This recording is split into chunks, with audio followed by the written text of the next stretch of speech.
Hello everybody, MorbTron here. Today I'm going to talk about where the hell I've been the past couple weeks. If you're a follower of my channel, if you're a member of the notification squad, you've most likely undoubtedly noticed that I haven't been really uploading the past couple weeks. And it's been more than just lack of Destiny 2 content that's done it.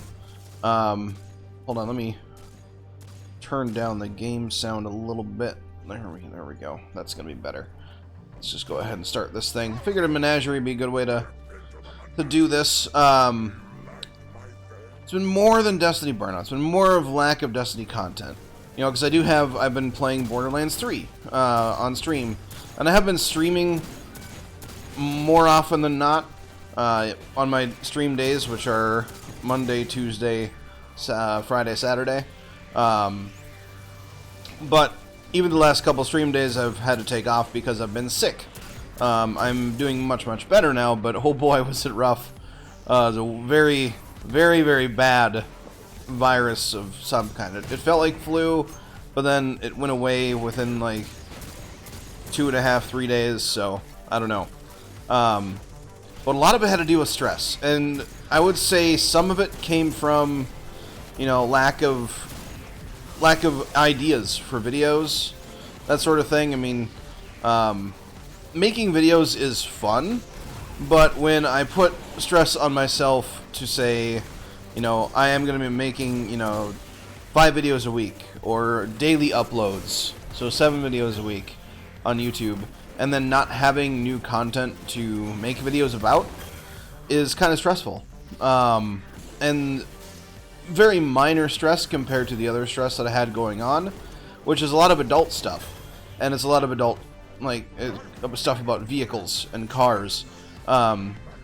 So if you're not to that part in your life yet where you're buying and selling vehicles and stuff like that, you're probably not going to understand this stress, but I'll explain it to you anyway. Especially if you're a car person. I am a huge car guy myself, and a lot of the story, like, it kind of hit me right in the feels. It's kind of a story time type thing as well. So going way back, years ago, I was working as a mechanic. I was making good money. Didn't video game as much, but I spent a lot of my spare time working on cars, building hot rods and things like that. And I had purchased a fixer-upper myself. I had purchased a mid-'80s Chevy Corvette to kind of turn into a hot rod over time. You know, mid-'80s, if you look them up on the internet, Corvette, they're really kind of the red-headed stepchild, we'll call them, of the Corvette world. They're not very sought after. They don't have a lot of power, but I wanted to make one fast, and I wanted to do things my way with it, which I did. I spent a lot more money than somebody probably should on one of those vehicles, and put a big, huge engine in it, and made it my own. And it was fun, it was fast, and I loved it. And then what took me out of being a mechanic was a work incident that damaged my spinal cord permanently. So I know some of you know about that. I've mentioned it before. But I have permanent spinal damage. It's nothing like I'm not paralyzed or anything, but I do have permanent damage that causes, like, my left leg to go numb sometimes, and then overall just chronic pain. Nothing that's gonna keep me from, you know, living my life, but I couldn't work as a mechanic anymore. So I still had my Corvette, and I still worked on it from time to time. I just couldn't work on it as much.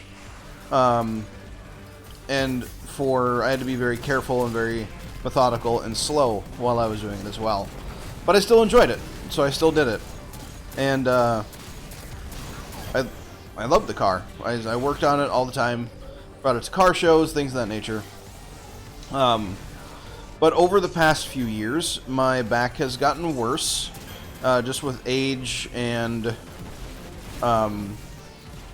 just, you know, stuff happens, right? Stuff happens, and it's, you know, my spinal condition got worse, and even though it's kind of, it hasn't gotten any worse, like, it's kind of plateaued. Driving the car, getting into the car, working on the car caused a lot of issues, a lot of pain. So I wasn't able to enjoy the car, and basically all of last year, minus like 1 or 2 short drives, I didn't drive the car. And this year at all, 2019, I didn't drive it a single bit. Not once did it come out of the garage. So I figured it was time to sell it. So someone else could enjoy it. And I know there's no way in hell I was going to get the money that I put into it out of it, because when you build a hot rod and base it off of a vehicle that's not very popular, not very well received or wanted, you don't get your money out of it. They have to be passion projects. You have to love the car to see it as a hobby. You know, you're not going to get a return investment. It's not an investment at all.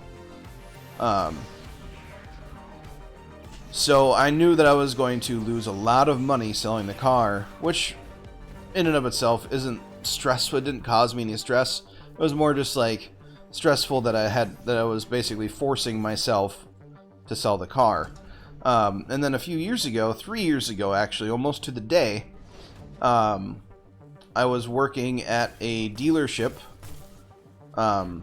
as one of the managers there. I was not a mechanic, but I was working as one of the managers. And can we not start this? The heck? Being a manager at a dealership, especially like a new car dealership, you're kind of pigeonholed or kind of like forced into purchasing a new vehicle. You know, they kind of want you to be, you know, someone that's seen driving a new, you know, whatever your dealership sells, rather than an old one, or some, God forbid, you drive something that's off-brand.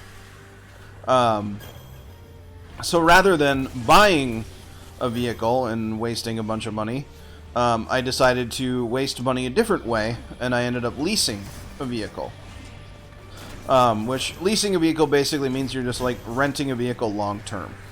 You sign a contract where you're basically, you use the vehicle for, my term was 3 years, 36,000 miles. But you don't get any money back at the end of it. In fact, if you go over in the mileage, you end up paying more money, like a fee. And you can't go over in time because they'll just come take the car from you. So you're paying money per month to drive this car, and it's a lot less than if you were purchasing the car. But it's still not a great investment anyway. There's some people that swear by leasing cars, and if you plan on having a new vehicle once every 3 years, you know, and wasting your money that way, it is a lot less wasteful to lease at that point, but at the same time, you don't have the freedom that you do when you own a vehicle instead of leasing it in that ways. So there's drawbacks and there's benefits to doing things either way. Oh. Okay, that was a thing. But that's what I did. I leased a vehicle rather than buying one. And when my lease was coming to an end, you have to turn the vehicle in. So, luckily, you know, I did have that Corvette to drive. You know, let's say if my back wasn't messed up, I could turn in the lease, and since I didn't work at the dealership anymore, I didn't get a discount on leasing a vehicle. And that's a whole nother situation I'm not going to get into. I just didn't work at the dealership anymore. I don't work at the dealership anymore. So I wasn't going to purchase a new vehicle or lease a new vehicle, because that would be a terrible waste of money, because I don't get the massive discounts that I did working at the dealership. So I wanted to buy something that I actually wanted to own. I didn't want to be forced into buying a vehicle that I didn't want, because it was either buy something or I'm just out of a car, because you can't keep a lease longer if you can't find a vehicle. You just can't. You have to do something. And so that was kind of causing me some stress, because as the calendars ticked down their days, I was not finding vehicles, one that I would enjoy owning, or two that I could afford.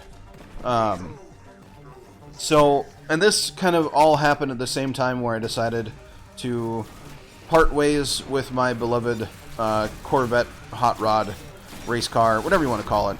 The Corvette was basically a roll cage and a set of racing slicks away from being an all-out drag car,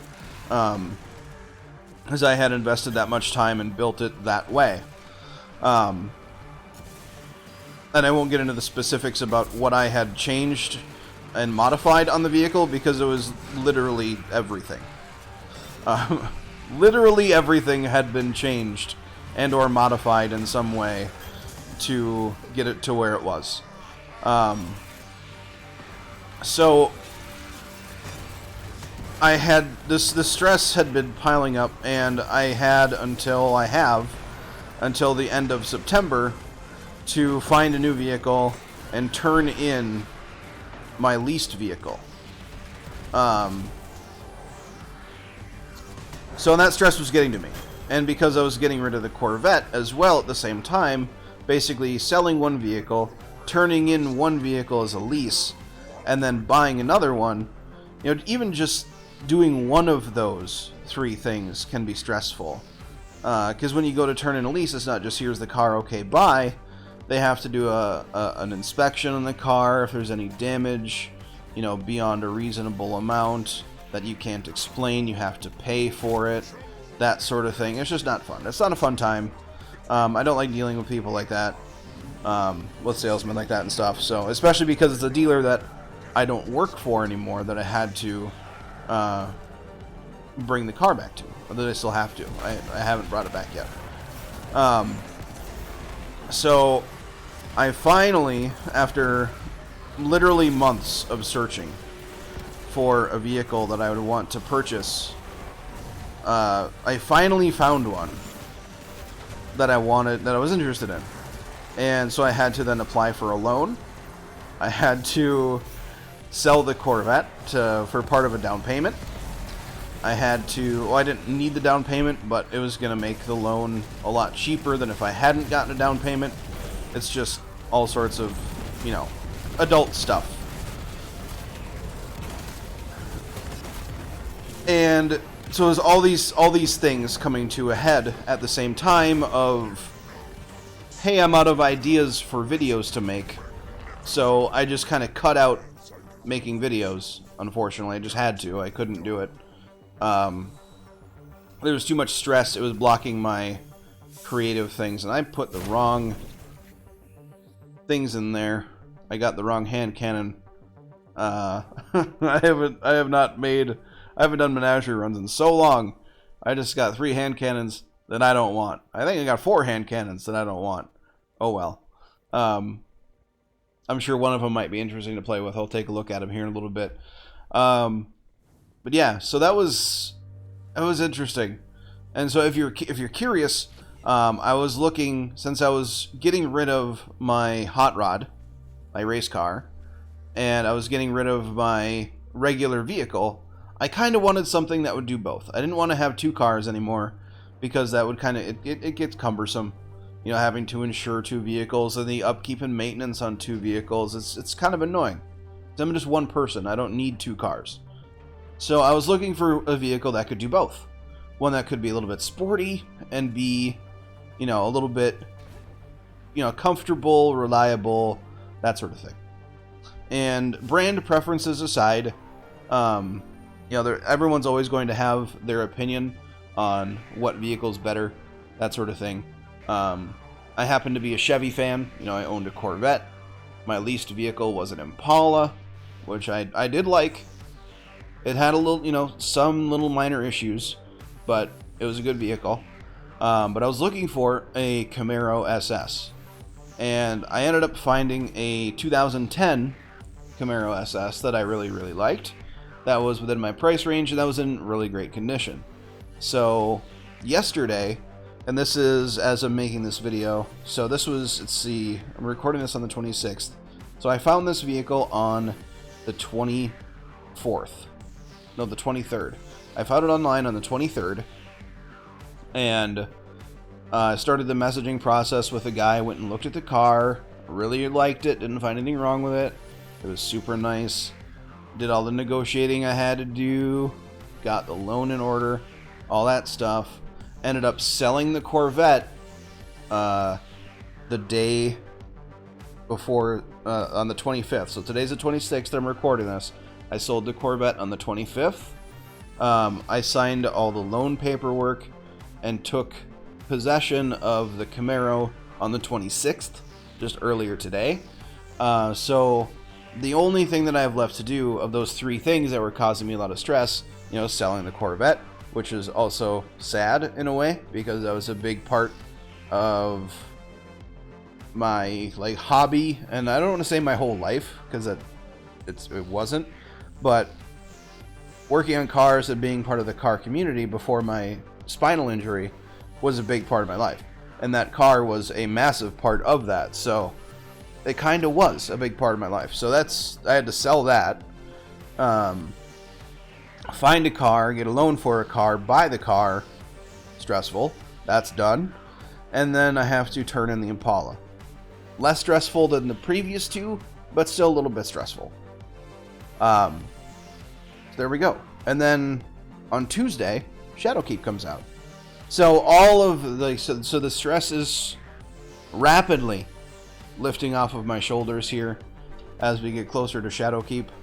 Because not only in real life is there a lot of stress being lifted off my shoulders, but also in the content creation side of things. You know, I could have made Borderlands 3 content, but I totally missed the boat on that just because of stress reasons, and it kind of sucks, but you know, it happens. This one's actually not bad. We got True Sight, we got Arrange Masterwork, Snapshot Sights, Kill Clip. Give it a shot. These other two can go away, I think. Time payload might not actually be bad. I'll keep that one too. Why not? Anyway. So yeah. And the funny part is, the Camaro is cheaper on a monthly payment, partially because of the down payment. It's cheaper to insure, even with full coverage to full coverage, which if you're you know, into cars and stuff, you'd probably think that's funny that a Camaro SS is cheaper to insure than an Impala. And overall, it's going to be about the same to maintain. So it's a cheaper car to own. The Camaro SS is a cheaper car to own than an Impala. Absolutely blew my mind.